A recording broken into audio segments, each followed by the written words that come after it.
19세의 꽃같은 나이에 나라의 독립을 외치다 복사한 유관순 열사를 누구도 기억하지 않고 잊혀져가는 것이 뉴질랜드에 살고 있는 저희들과 2세들의 현재의 모습입니다. 선열들의 피와 땀과 눈물이 있었기에 오늘의 저희들이 있을 수 있다는 것을 저희가 잊지 않고 하나님의 뜻 안에서 자녀들을 가르치게 하옵소서. 그리하여 저희들의 2세들이 자신의 정체성을 세워나가는 지혜를 허락하여 주시옵소서.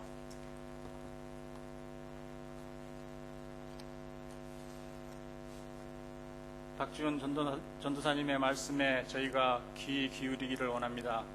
저희에게 들을 귀를 허락하여 주시옵소서.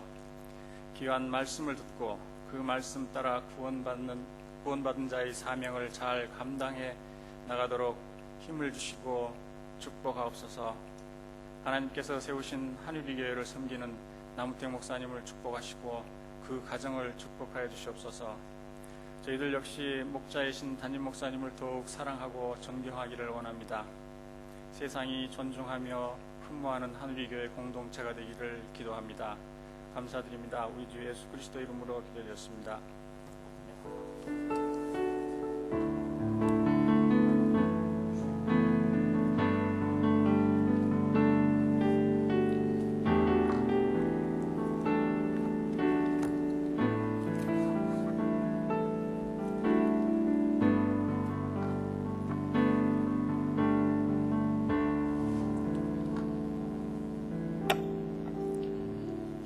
수혜에 오신 여러분들을 주님의 이름으로 환영합니다. 함께 다시 한 번만 기도하고 제가 기도하고 하나님 말씀 함께 나누도록 하겠습니다.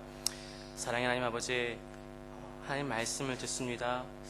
하나님 저희들 마음이 준비되어지게 하시고 성령 하나님께서 우리의 마음을 만지셔서 하나님 말씀이 이곳 가운데 선포되어질 때에 하나님 말씀이 우리 심장 가운데 각인되어지게 하시며 하나님 말씀이 거울이 되어서 우리의 삶을 돌아보게 하시고 하나님 말씀을 통해 우리의 부족한 부분이, 우리의 연약한 부분이 드러날 때에 하나하나 그것들을 수정하고 다듬어가는 저희 모두가 될 수 있도록 인도하여 주시옵소서. 사랑하는 예수님의 이름으로 기도하였습니다. 아멘. 오늘 함께하는 하나님 말씀은 요한복음 21장 9절에서 17절 말씀, 사랑한다면 이란 제목으로 함께 말씀을 좀 나누도록 하겠습니다. 저하고 한 절씩 교독하도록 하겠습니다. 제자들이 호숫가에 다 땅에 내리니 숯불이 피어져 있는 것을 보였습니다. 불 위에는 생선이 놓여 있었고 빵도 있었습니다.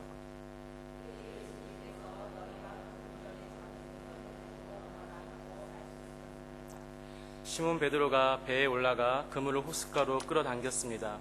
그물은 큰 물고기로 가득했습니다. 153마리나 되었습니다.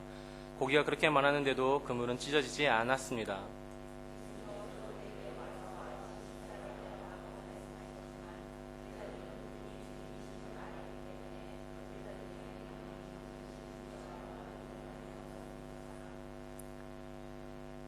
예수님께서는 가셔서 빵을 가져다가 제자들에게 주셨고 생선도 주셨습니다.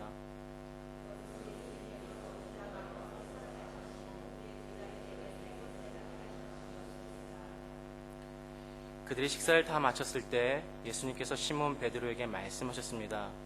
요한의 아들 시몬아, 네가 이 모든 사람들보다 나를 더 사랑하느냐? 베드로가 대답했습니다. 예, 주님, 제가 주님을 사랑한다는 것을 주님께서 아십니다. 예수님께서 말씀하셨습니다. 내 양을 먹여라.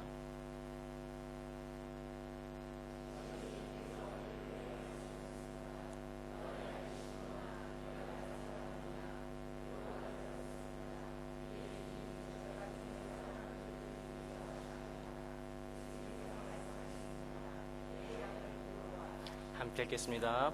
세 번째로 예수님께서 베드로에게 말씀하셨습니다. 요한의 아들 시몬아, 네가 나를 사랑하느냐?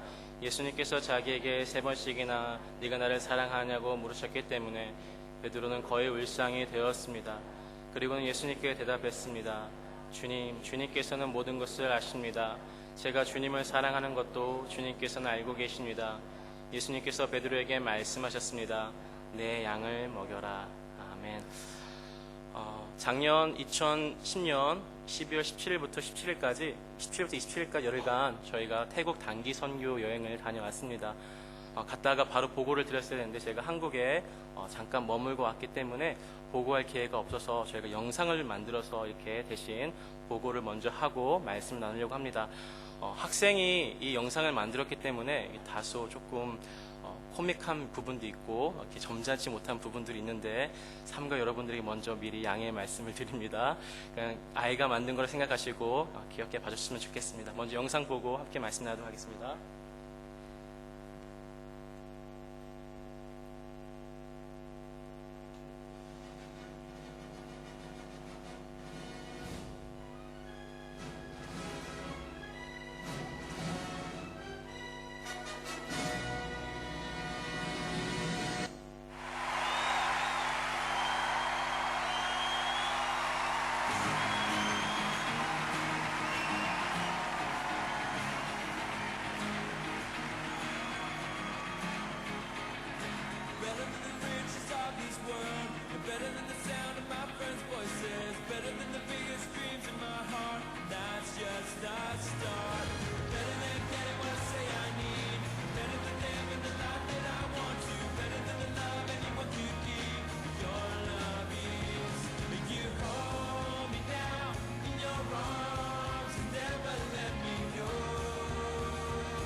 起来属于有泪光去埋下自己黑，留下一个漂泊。So every time，起来属于有泪光去埋下自己黑，留下一个漂泊。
가서 굉장히 행복한 시간들을 저희가 보내고 왔습니다. 저에게는 이번 태국 단기 선교가 두 번째 방문이어서 마치 고향을 방문하는 것처럼 참 좋고 저에겐 참 즐거웠던 시간이었습니다. 참 이상한 것은 세상이 참으로 빨리 변화하고 있는데 이 소수 부족들이 모여 사는 이 산속은 마치 시간이 정지된 것처럼 3년 전이나 지금이나 변한 것이 없이 그대로 똑같았다는 것입니다. 그래서인지 모르게 그들과 함께하고 생활하는 것이 익숙하고 적응하는 것에 별 어려움을 느끼지 못했습니다. 하지만 3년 만에 방문한 한국은 오히려 저에게 태국에 있는 것보다 더 적응하기가 힘들었습니다. 한국은 지난 3년 동안 한 30년의 그 변화를 가져왔던 것 같습니다. 이번에 한국에 가서 깜짝 놀랐던 것은 우리나라가 이렇게 잘 살았는가 하는 것이었습니다. 어른들은 물론 아이들까지 그렇게 비싸다는 스마트폰, 아이폰, 갤럭시 S, 아이패드를 어린 꼬마에서부터 어른 할 것 없이 다 가지고 있는 것을 보고 제가 굉장히 많이 놀랐습니다. 값비싼 외제차도 눈에 띌 만큼 많이 있고요. 어렵네 하면서도 식당에는 사람들이 넘쳐났고 커피값이 5,000원, 6,000원 하는 그 비싼 커피숍에도 앉을 자리가 없을 만큼 사람들이 붐비는 것을 보았습니다. 또 강남 한 곳은요, 아예 영화 속에 나오는 한 장면처럼 빌딩 전체에다가 스크린을 담아가지고 지나갈 때 엄청난 스크린으로 우리가 광고를 볼 수 있는 마치 영화 속에서 보는 미래 도시를 강남에서 제가 보는 것 같았습니다. 모처럼 한국에 가니까 시골에서 도시에 올라온 시골 총각처럼 모든 것이 맛있고 좋은 음식들과 그 또 이쁜 옷들, 또 무엇보다 그 병원에 있는 간호사들이 굉장히 아름다워서 제 정신이 잠깐 나갔던 적이 있었습니다. 한국 참 살기 좋고 편리하고 좋은 점이 많지만 불편하고 나빴던 일도 있었는데, 서울에 있으면서 가장 불편하고 싫었던 일은 전철 2호선 타는 것이었습니다. 이 사람들이 얼마나 이 전철을 많이 타는지, 한 번은 제가 탔는데 문에 옷이 꼈습니다. 그래가지고 이렇게 모자가 있는 옷이었는데, 이렇게 문이 닫히는 바람에 제가 이렇게 끼니까 사람들은 다 저를 바라보고 있고 저는 그 사람을 보고 있고, 이렇게 한 정거장에 가야 했습니다. 그래서 정거장이 이제 지나면, 한 정거장이 지나면 이렇게 문이 자동으로 열리기 때문에 조금 부끄럽지만 2분 정도를 제가 참고 갔더니 오른쪽 문이 아니라 왼쪽 문이 열려서 굉장히 창피했던 적이 제가 있었습니다. 차들이 너무 많아서 주차하기도 힘들고 공기도 너무 오염이 되어서 목이 아프기도 했습니다.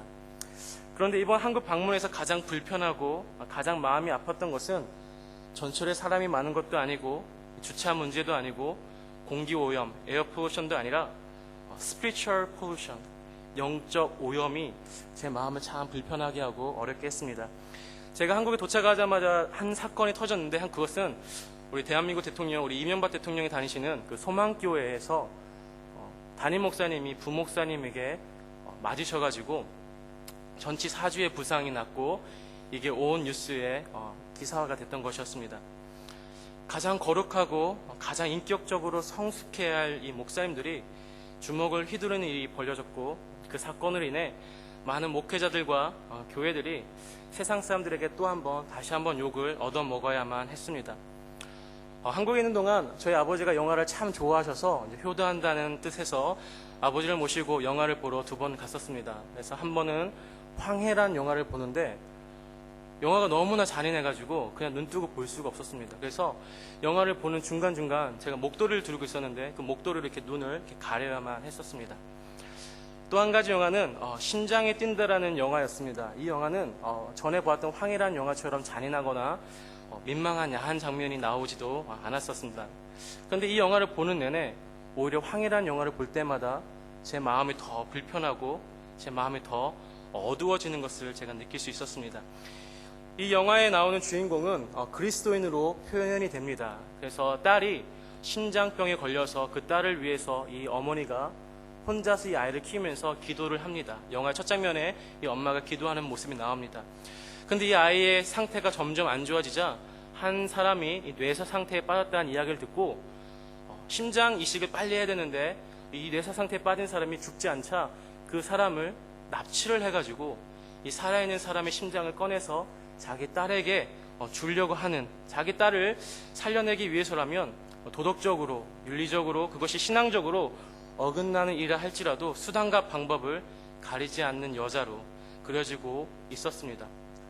결국 이 영화는 해피엔딩으로 끝나게 되는데요. 마지막 장면이 정말 저의 마음을 불편하게 했습니다. 그 남자 주인공이 어머니가 뇌사 상태에 빠졌는데 심장 이식하는 것을 동의를 하고 어머니의 심장을 꺼내서 그 여자아이에게 건네줍니다. 그리고 이 여자아이는 건강을 되찾게 되어지고, 마지막 장면이 건강을 되찾은 상태에서 어머니가 운전을 하고 있고 딸은 뒤에 앉아서 어머니와 딸이 이렇게 좋은 대화를 나누는 장면이었어요. 근데 이 감독이 연출을 했습니다. 의도적으로 연출을 했는데, 그 어머니가 딸을 백미러를 보면서 대화를 하는데 감독이 한 것을 이렇게 클로즈업을 하는 것이었어요. 그 백미러에 무엇이 달려 있었냐면 바로 십자가가 클로즈업 돼서 보여지는 것이었습니다. 이 영화에서 표현하고 있는 기독교인이 무엇입니까? 신앙이 있는 것 같지만 현실의 문제에 부딪히면 세상 사람들과, 아니 오히려 세상 사람들보다 더 비겁하고 악랄한 일도 서슴없이 할 수 있는 것이 너희들 크리스찬이라는 것이었습니다. 제 마음을 정말 불편하고 어둡게 만든 것은 전철 안에서 꽉 조여서 아저씨들의 입냄새와 술 냄새를 맡는 것이 아니라 전철 안에서 열심히 교회 이야기를 나누시는 권사님들, 교회 집사님들이 찬송가를 털어놓고 구걸을 하고 있는 장님이 지나갈 때에 100원짜리 동전 하나 꺼내지 않고 큰 소리로 교회에 대해서 떠들면서 이야기하는 모습을 볼 때에는 정말 제 마음이 무너지는 것 같았습니다. 그리스도인들이 세상 가운데 전혀 빛과 소금의 역할을 감당하지 못하기에 이곳저곳에 버려져 사람들의 발에 짓밟히는 모습들은 정말로 우리의 마음을 가슴 아프게 만들었습니다. 어쩌면 한국에 있는 일부의 철없는 기독교인의 모습이 아니라 어쩌면 이것이 우리의 모습일지도 모르겠습니다. 이러한 시대 가운데 우리가 다시 한번 생각해야 하는 것, 그리고 놓치지 말아야 할 메시지가 오늘 본문 가운데 나타나 있습니다. 오늘 본문은 결코 해석하기 어려운 말씀은 아닙니다. 교회를 오래 다닌 분이라면 몇 번쯤은 이 본문을 읽었을 것이고 이 본문에 대한 설교도 적절치 않게 들었을 것이라 생각됩니다. 그런데 오늘은 이 본문을 가지고 여러분들과 좀 다른 각도에서 우리가 살펴보았으면 좋겠습니다. 이 본문은 주로 베드로의 회복, 영적으로 완전히 다운된 이 베드로를 회복시키시는 예수님의 그 회복에 초점이 맞추어져 있었습니다. 예수님을 모른다고 3번이나 저주하고 부인한 이 베드로를 주님께서 베드로를 찾아가셔서 네가 나를 사랑하느냐 3번 동일하게 물어보시면서 3번 부인한 이 베드로를 회복시키는 이 예수님의 말씀을 가지고 아마 많은 목사님들이 설교하셨으라고 생각합니다.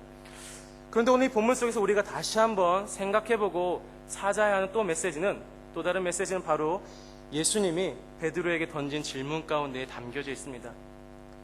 바로 네가 나를 사랑하느냐라는 질문입니다. 아니 네가 나를 사랑하는 건 알고 있다. 하지만 내가 너에게 정말 묻고 싶은 것은 Do you truly love me more than anything? 네가 나를 그 어떤 것보다 나를 사랑하느냐 하는 것입니다. 15절 말씀은 영어 성경과 한글 성경 번역이 조금 다르게 표현되어 있습니다. 한글 성경에서는 주님께서 베드로에게 네가 이 사람들보다 나를 사랑하느냐라고 질문하고 있지만 영어 성경에서는 네가 이것들보다 나를 사랑하느냐라고 예수님께서 질문하고 있는 것을 보게 됩니다. 원어를 어떻게 해석하냐에 따라서 성경 버전에 따라 너가 나를 다른 사람들보다 나를 사랑하느냐로 번역되기도 하고 너가 나를 이것들보다 나를 사랑하느냐라고 번역되기도 합니다. 예수님께서 우리에게 질문하고 싶은 것도 동일하다고 생각합니다. 너희가 나를 사랑하는 건 내가 알고 있다. 하지만 내가 정말 알고 싶은 것은 Do you truly love me more than anything else? 네가 나를 그 어떠한 것보다 그 누구보다 나를 사랑하느냐라는 것일 것입니다.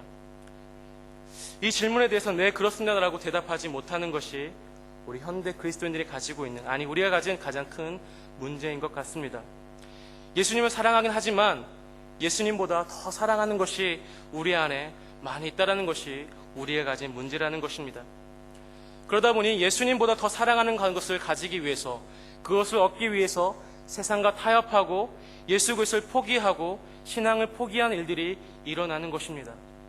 영화 속에 나오는 심장병에 걸린 딸을 살리기 위해서 다른 사람을 납치하는 그 여자 주인공은 분명히 예수님을 사랑하고 있었지만 예수님보다 그 딸을 사랑하기 때문에 딸을 위해서라면 양심도 도덕도 신앙도 포기할 수 있는 것처럼 우리도 예수님을 사랑하긴 사랑하지만 예수님보다 우리의 성공을 더 사랑하고 예수님보다 돈을 더 사랑하고 예수님보다 사람을 더 사랑하기 때문에 때로는 성공을 위해서 때로는 돈을 위해서 때로는 그 사람을 위해서 우리가 신앙을 포기하고 세상과 적당히 타협하는 모습들이 우리 안에 나타나고 있다는 것입니다.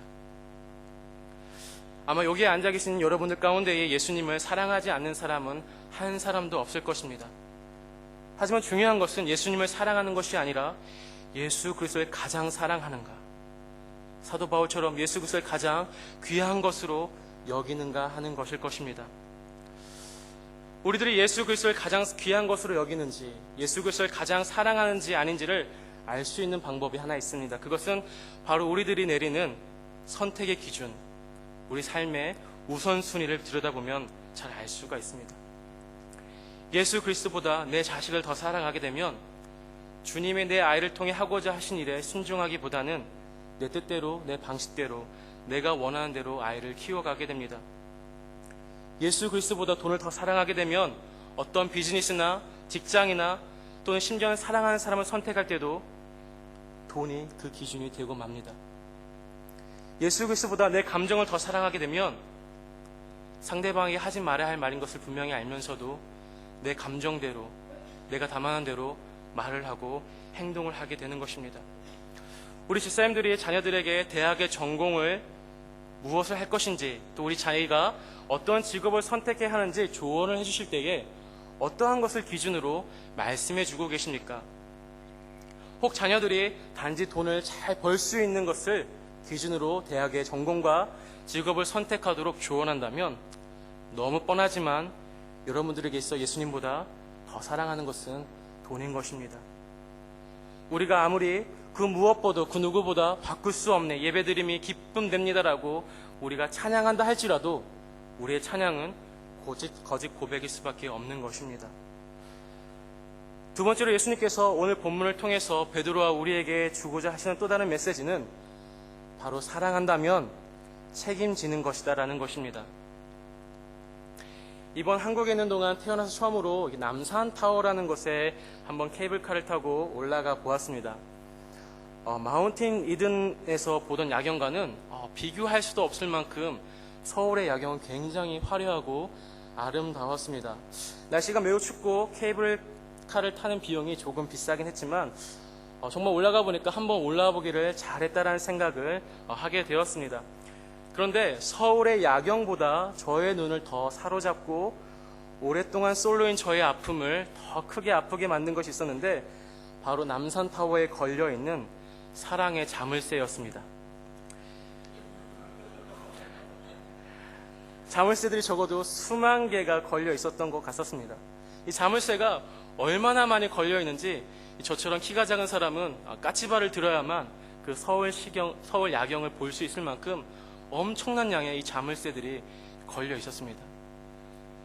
밖에만 이렇게 걸려 있는 것이 아니고요. 남산타워에 올라가 보니까 이번에는 사랑의 타일들이 깔려 있었습니다.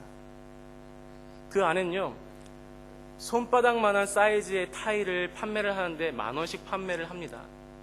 그래서 사람들이 거기에 사랑의 메시지를 담아서 타일을 붙이는데 이게 한 겹이 아니라 2겹, 3겹, 4겹이 됩니다. 제가 계산을 해보니까 아마 이 남산타워의 주인이 누군지 모르지만 이 사랑의 자물쇠, 이 사랑의 타일만 팔아도 백만전자가 되진 않았을까라는 정도의 어마어마한 양의 이 사랑의 자물쇠와 타일이 곳곳에 빼곡히 붙어 있었습니다. 적혀있는 내용들도 가관이 아니었습니다. 대부분의 내용이 우리 사랑 영원히, 너만의 사랑해, 이런 오글오글거리는 내용들이었습니다. 제가 부러움에 섞인 안타까운 탄성을 내니까 같이 남산타워에 올라갔던 친한 형님이 야, 너무 부러워하지 마. 저 커플들 가운데에 지금까지 커플로 남아있는 커플이 얼마나 되겠니? 라고 말해주는 것이었습니다. 정말 수만 장의 사랑의 타일, 사랑의 자물쇠, 이 자물쇠의 주인공들을 그들의 바램처럼 이들의 사랑이 영원할까? 그들의 바램과는 달리 많은 커플들이 깨졌을 거라고 생각합니다. 사랑이란 것은 자물쇠를 단다고 타일을 바른다고 지속되는 것은 결코 아닙니다. 사랑한다면 책임을 져야 하는 것입니다. 책임을 지지 않는 사랑은 결코 깊은 사랑이라고 말할 수 없는 것입니다. 우리의 신앙도 마찬가지입니다. 책임지지 않는 신앙은 결코 신앙이라 말할 수 없습니다. 예수님께서 베드로에게 질문하십니다. 네가 나를 사랑하느냐? 그렇다면 내 양을 먹이고 내 양을 돌보라. 예수님께서 베드로에게 그리스도인으로서의 책임에 대해서 말씀하고 있는 것을 우리가 말씀을 통해 확인하게 됩니다. 진정한 사랑은 감정을 넘어 책임감입니다. 사랑은 감정에서 시작되지만 책임으로 열매를 맺는다는 말도 있습니다. 사랑한다면 책임지게 되어 있습니다.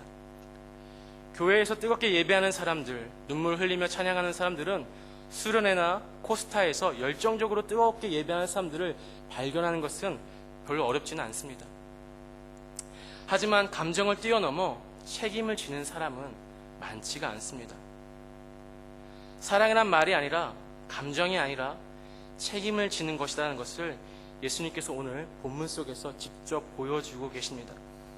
오늘 본문 속에서 예수님은 고기 잡으러 나간 이 베드로를 기다려주시고 새벽이 추위와 싸워가며 일을 한 베드로를 위해서 따뜻하게 불을 지펴주고 계셨고 손수 아침 식사를 만들어 놓고 기다리고 계셨습니다. 그들이 빈손으로 돌아오지 않도록 그들의 그물 속에 많은 물고기가 잡히도록 하셨습니다. 무엇을 보여주고 있습니까? 우리의 삶을 책임져 주고 있는 주님의 모습을 보여주고 있는 것입니다. 주님 우리를 말로만 감정으로만 사랑하는 것이 아니라 우리의 삶을 책임짐으로써 사랑하고 있는 것입니다.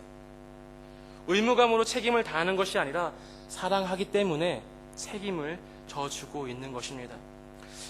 저는 이번 태국과 한국의 일정을 마치고 뉴질랜드로 돌아와야 할 때 사실 참 발걸음이 무거웠습니다.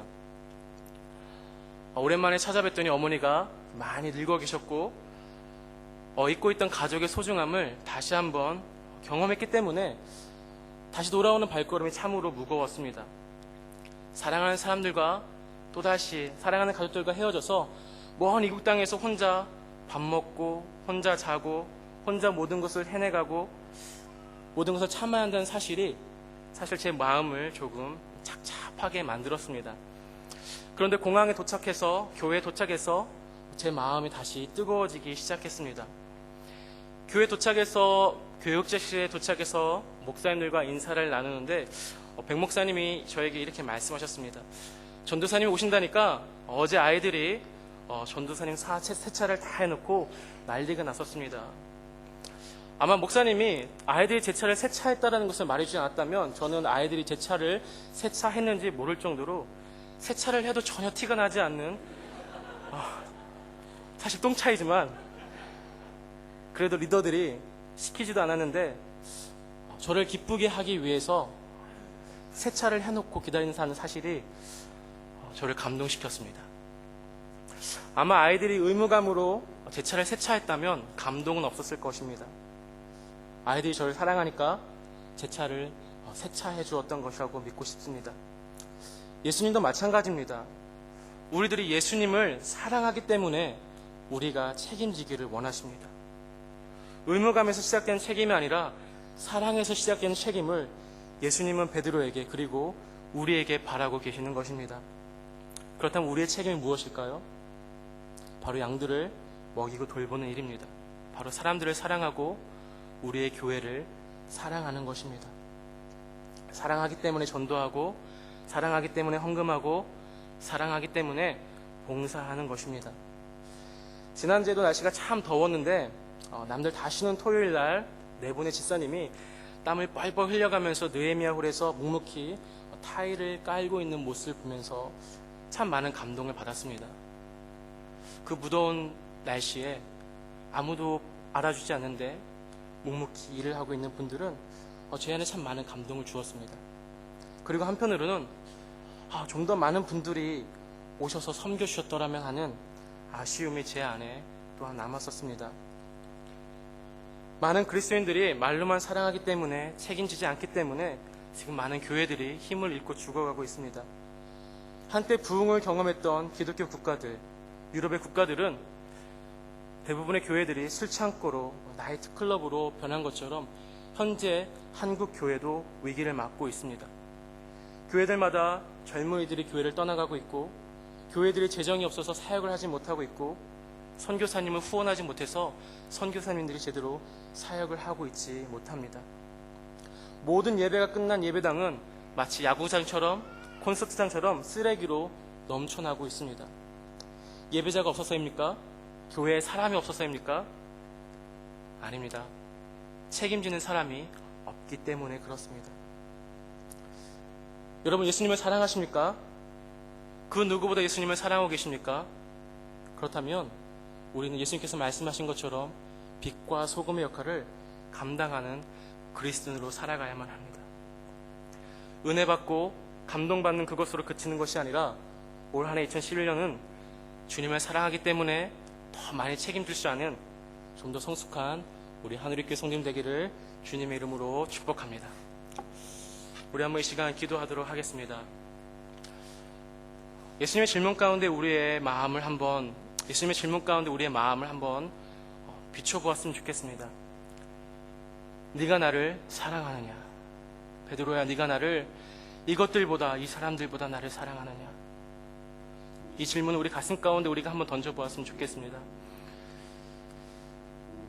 지훈아, 네가 나를 이곳에 있는 사람들보다, 그 어떤 것보다 네가 나를 사랑하느냐?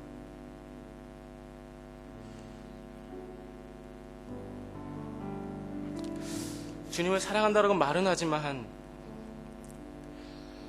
우리 삶 가운데 책임지지 못하는 우리의 모습들을 바라보며 주님, 그동안 너무나 말로만 사랑했습니다. 주님, 너무나 그동안 감정으로만 사랑했습니다. 주님, 사랑하기 때문에 책임지는 그리스도로 살겠습니다. 우리 한번 이렇게 기도하며 나아갔으면 좋겠습니다. 사랑의 주님, 주님을 사랑한다라고 참 많이 고백했지만,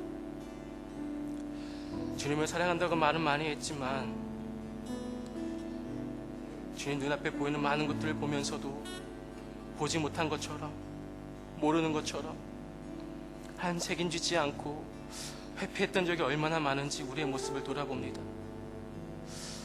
소수의 사람 어깨에만 많은 짐들이 있음에도 불구하고, 저 사람 어깨에 많은 짐이 있음에도 불구하고 그 짐을 나눠지기보다는 내가 피곤하기 때문에, 내 문제로 내가 지쳐있기 때문에 하는 책임지지 못했던 우리의 모습들 주님 앞에 용서를 구하며 나아갑니다.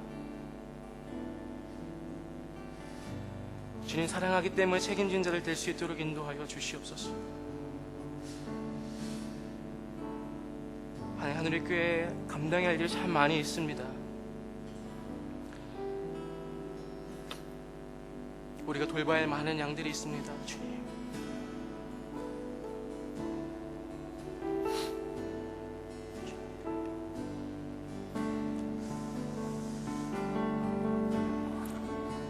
우리 찬양했으면 좋겠습니다. 주님 손에 맡겨드리리 나의 삶.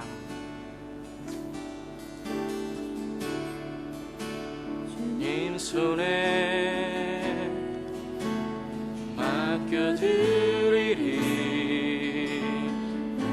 나의 삶. 주님께, 주님 손에